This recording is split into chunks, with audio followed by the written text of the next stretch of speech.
जय हिंद एवरीवन, स्वागत है आपका वी नेशन ट्रिपल वन के एक नए एपिसोड में, जहां आपके लिए लेकर आते हैं इंडियन डिफेंस की प्रमुख अपडेट्स को सबसे पहले। तो चैनल को सब्सक्राइब करना मत भूलिएगा।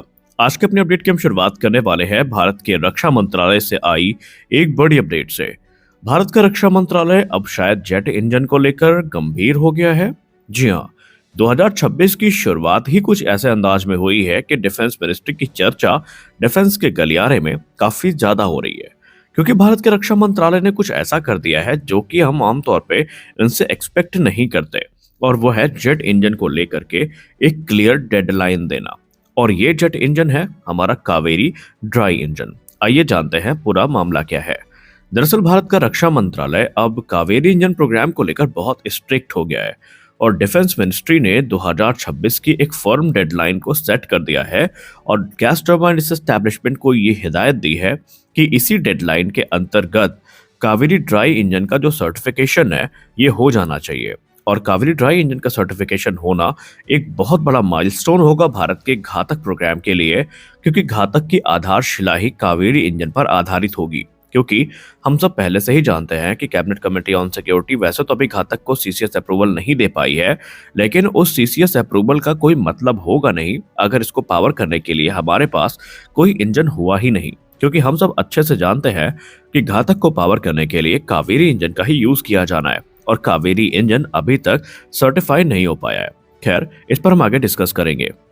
मिनिस्ट्री ऑफ डिफेंस का इस समय इतना पैनिक होना बनता भी है, क्योंकि 2026 की शुरुआत हो गई है और अभी तक ना हमारा कावेरी इंजन तैयार है और न ही घातक को इस समय सीसीएस अप्रूवल मिल पाया है, जिसका सीधा मतलब ये है कि अब ये प्रोग्राम सीधे सीधे 2035 से आगे की टाइमलाइन में चला गया है, जो कि हम नहीं चाहते थे। हमारा उद्देश्य शुरुआत में यही था कि इस प्रोग्राम को हम लोग तकरीबन 2032 तक ऑपरेशनल कर दें, लेकिन अब मीडिया रिपोर्ट्स ये मानती है कि अब इस प्रोग्राम में 2035 की टाइमलाइन को टाला नहीं जा सकता। ड्राई कावेरी इंजन की बात करें तो ये कावेरी का ही जो नॉन आफ्टरबर्नर वेरिएंट है वो है, और ये 49 से लेकर 51 किलोन्यूटन का जो थ्रस्ट है वो अपने नॉन आफ्टरबर्निंग कॉन्फ़िगरेशन में प्रदान करता है। और घातक यूकैप के लिए जो परफॉर्मेंस एनवेलप है उस पे ये इंजन पूरी तरीके से फिट बैठता है, और यही कारण है कि मिनिस्ट्री ऑफ डिफेंस चाहती है कि इस इंजन को हम जल्दी से जल्दी सर्टिफाई करें, ताकि किसी फॉरेन पावर प्लांट पे हमें डिपेंडेंट ना होना पड़े।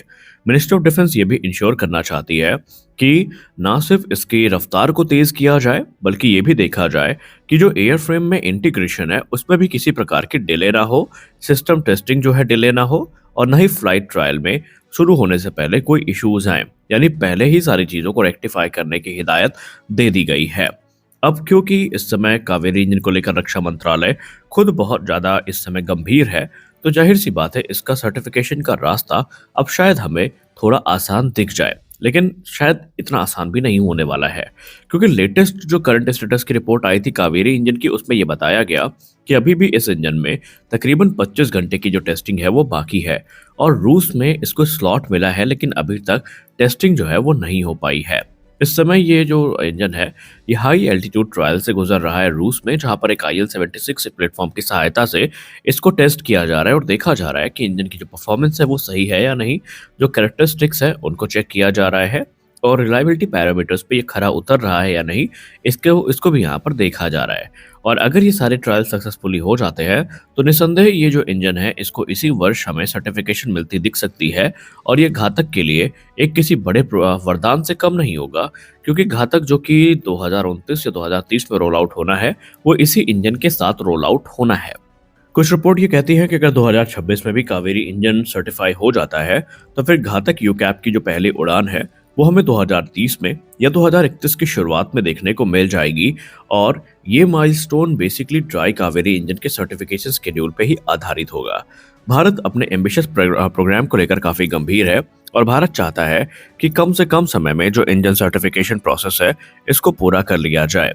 लेकिन आप तो जानते ही हैं कि इंजन को सर्टिफाई करना, इंजन को टेस्ट कर पाना अपने आप में एक कॉम्प्लेक्स मनोवर होता है, जिसको काफी ध्यान से किया जाता है।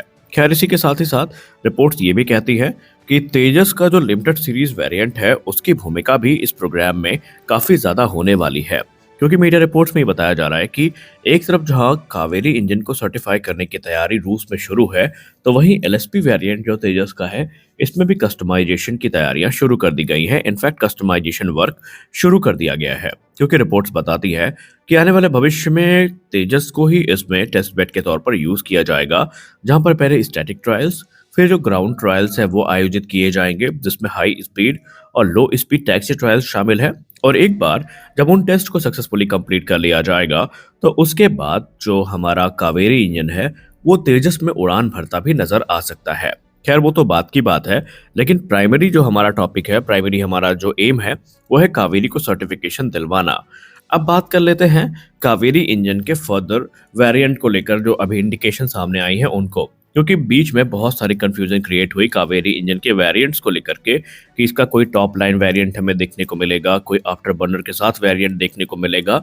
देखिए, हम लोग इस चीज़ से इनकार नहीं कर सकते इस पॉसिबिलिटी से कि कावेरी का इम्प्रूव्ड वेरिएंट हमें आज नहीं तो कल देखने को मिलेगा ही मिलेगा। इसमें कोई संभावना नहीं है। आप खुद सोचिए, अगर ये काम ना होना होता तो फिर ब्रह्मोस एरोस्पेस को आफ्टर बर्नर बनाने की जो जिम्मेदारी है वो क्यों दी जाती है। इनफैक्ट ये जिम्मेदारी लगातार बढ़ती जा रही है और ब्रह्मोस एरोस्पेस अलग अलग मॉड्यूल्स विकसित कर रहा है। तो जाहिर सी बात है, अगर आफ्टर बर्नर तैयार हुआ है तो आज नहीं तो कल आफ्टर बर्नर के साथ इसके ट्रायल भी आयोजित किए जाएंगे। और जब वो ट्रायल मैच्योर होंगे, उनमें जो परफॉर्मेंस पैरामीटर हैं पूरे कर लिए जाएंगे, तो फिर वो एक ऑपरेटेड कावेरी इंजन की जो भूमिका है उसको खोल देंगे। क्योंकि बीच में आपको हमने एक वीडियो में बताया था, भारतीय वायुसेना के एक सीनियर अधिकारी हैं, उन्होंने अपना एक इंटरव्यू दिया था, जहां पर उन्होंने पहले तो जो 95 किलोटन का इंडिजिनस इंजन है उससे इनकार किया, लेकिन बाद में उन्होंने इस चीज को एक्सेप्ट किया कि जी हाँ, जीटीआरई की तरफ इंडियन एयरफोर्स अभी उम्मीद भरी नजरों से देख रही है। और इंडियन एयरफोर्स को उम्मीद है कि अगर जीटीआरई कावेरी ड्राई इंजन में सर्टिफिकेशन पा जाती है, तो फिर जो ऑपरेटेड कावेरी इंजन है, फिर चाहे आप उसको कावेरी 2.0 की संज्ञा दीजिए या कोई भी संज्ञा दीजिए, उनकी संभावना अपने आप बढ़ जाएगी। और इसका सीधा मतलब ये है कि 90 किलोटन का इंजन अगर हम बना देते हैं, तो तेजस मार्क 1A को जब मिड लाइफ अपग्रेड मिल रहा होगा और इंजन स्वैपिंग से ये गुजर रहे होंगे, तो हमारे पास इंजन स्वैपिंग का एक ऑप्शन होगा। और ऐसे में इसके दो बेनिफिट हैं। पहली बात तो तेजस को एक इंडिजिनस इंजन मिल जाएगा जो हमने खुद से विकसित किया है, और दूसरा बड़ा बेनिफिट ये है कि अमेरिका पर हमारी जो ओवर डिपेंडेंसी है इंजन को लेकर, वो कम हो जाएगी, जो कम करना हमारे लिए अत्यंत आवश्यक है। लेकिन इस सब के लिए जो हमने अभी परिकल्पनाएं चर्चा में लाई, इन सब के लिए ड्राई कावेरी इंजन का सर्टिफाई होना और सही समय पर सर्टिफाई होना बहुत जरूरी है, क्योंकि यही चल के आगे वाले जो प्रोग्राम्स है इनकी आधारशिला रखने वाले हैं। तो आज के इस वीडियो में बस इतना ही। आप ड्राई कावेरी इंजन को लेकर क्या सोचते हैं, अपनी राय कमेंट सेक्शन में जरूर दें। मिलते हैं अगले वीडियो में कुछ और अपडेट्स के साथ, तब तक के लिए जय हिंद।